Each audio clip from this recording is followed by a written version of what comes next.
Usahawan terkenal Rozita Ibrahim akhirnya terbuka berkongsi foto bersama suami barunya di Instagram.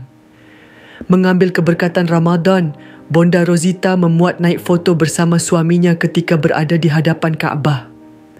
Pasangan berkenaan ketika ini berada di Tanah Suci Makkah bagi mengerjakan umrah.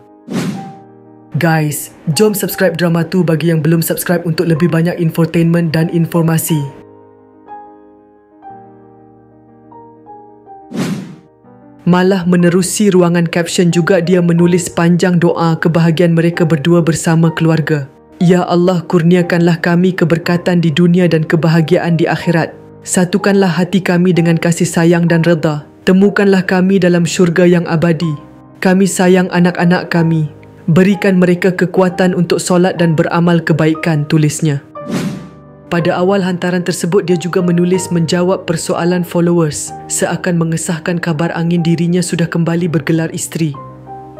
Suami barunya itu adalah abang pelakon Datin Rebecca Nur Al-Islam. Beliau turut berkongsi semula satu komen balas mengikut yang meminta tidak lagi menyorok status perkahwinannya.